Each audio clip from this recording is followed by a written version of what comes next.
தெரியுது, என் உடன்பிறந்தாருக்கு தெரியுது, என் பிள்ளைகளுக்கு தெரியுது, என் பெரியப்பன் என் மாமன் தத்துவது எனக்கு என்று. அதனால்தான்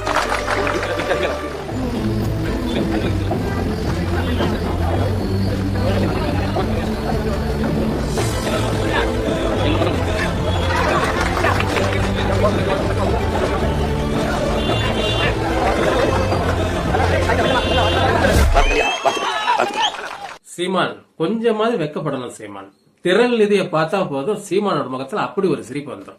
சரிப்பா, அந்த திரள் நிதியை வச்சு என்னதான் செய்யும் பார்த்தனா, சீமானோட குழந்தைக்கு ஸ்கூல் ஃபீஸ் கட்டுறது, அப்புறம் இந்த சீமானோட ஜாம்பி ஸ்கூட்டர் இருக்குல்ல, அந்த ஜாம்பி ஸ்கூட்டருக்கு செலவு பண்றது. மக்களுக்கு என்ன செலவு பண்ணீங்க? சரி, எப்பவுமே நீங்க சொல்லுவீங்கல்ல ஈழத்தமிழர்கள்.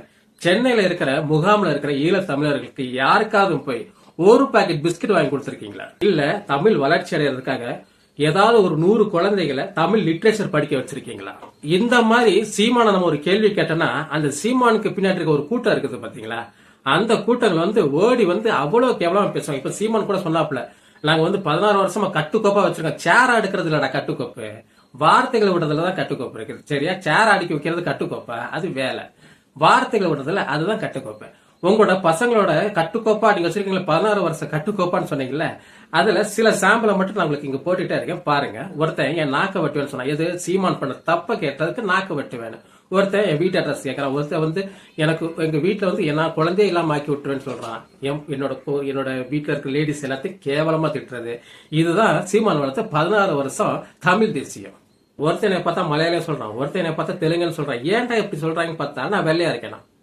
ஏன்டா அப்ப உங்களுக்கே நம்பிக்கை இல்ல, தமிழை யாரும் வெள்ளையா இருக்க மாட்டானா?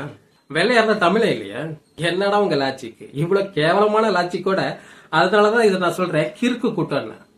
இதே மாதிரி கிறுக்கு கூட்டம் இந்தியா ஃபுல்லா இருக்குது. இந்த மொழியை வச்சு வியாபாரம் பண்ணிட்டு இருப்பாங்க.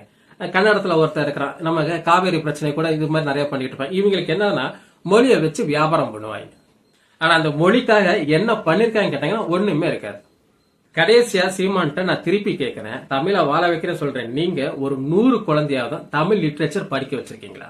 எனக்கு ஆட்சி அதிகாரம் கொடுத்தாதான் நான் செய்வேன்னு சொல்றேன்னா, அப்படிப்பட்ட தலைவனே தேவையில்லை. இங்க பிரபாகர் ஆகட்டும், பிடல் காஸ்ட்ரோ ஆகட்டும், இது மாதிரி புரட்சி பண்ண யாருமே அதிகாரத்தை கேட்கல, மக்களுக்காக ஓடுனாங்க.